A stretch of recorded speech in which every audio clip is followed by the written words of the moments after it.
Alors, ce qui me motive à apprendre, c'est en premier lieu ma matière, c'est apprendre des nouvelles choses, toujours voilà, chercher la nouveauté et découvrir, se laisser surprendre par la nouveauté.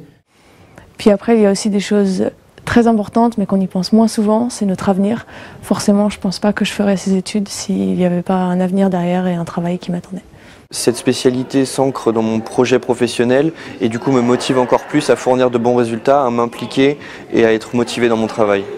Évidemment, le fait de pouvoir réussir donc, dans une école plus tard, et puis ça me motive, quoi. Et puis d'avoir un boulot qui me plaît, enfin un travail qui me plaît. Ma motivation personnelle, c'est déjà de découvrir des nouvelles connaissances.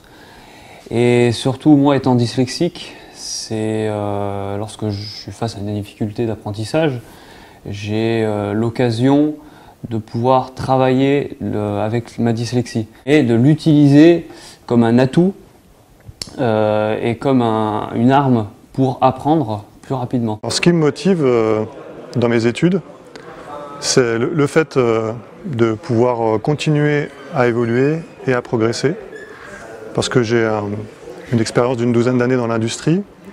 Et je me suis rendu compte que j'étais arrivé à un point de blocage, que je ne pouvais plus évoluer. Et pour moi, reprendre les études, ça a été un moyen d'aller vers mieux, d'aller vers plus intéressant. Alors moi, ce qui me motive pour apprendre, c'est surtout de pouvoir me prouver à moi-même que je suis capable de faire ces choses-là.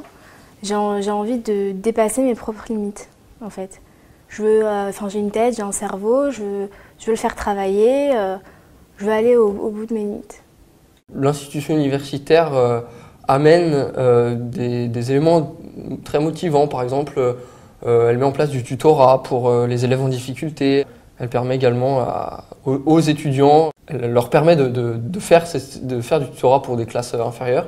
Et ça, c'est très motivant. L'avantage aussi de l'organisation de la fac, c'est que comme on est plus autonome, on a le droit de négocier pour déplacer des cours. On l'a fait de temps en temps. Une expérience de conditions d'apprentissage dans lesquelles on est démotivé à apprendre, c'est par exemple quand les amphithéâtres ne sont pas suffisamment chauffés et qu'on lutte contre le froid plutôt que de mettre notre énergie à se concentrer sur le cours et que ces conditions-là sont répétées pendant une semaine ou plus, là, notre motivation en prend un coup.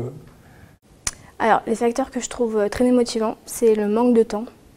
Le manque de temps pour faire des activités, par exemple comme le sport ou les activités qu'on a l'habitude de faire.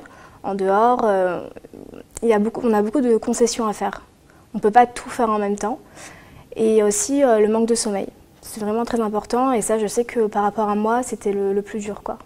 On est quand même dans un pays où on a accès à la connaissance facilement et pas cher, comparé à l'Angleterre ou aux États-Unis. Pour avoir voyagé en Angleterre, les études sont très chères. Pour ceux il y a beaucoup de gens qui sont très forts intellectuellement mais qui n'ont pas les moyens de se payer cet accès à la connaissance. Et donc en France, je me rends compte que j'ai énormément de chance de pouvoir être dans ce pays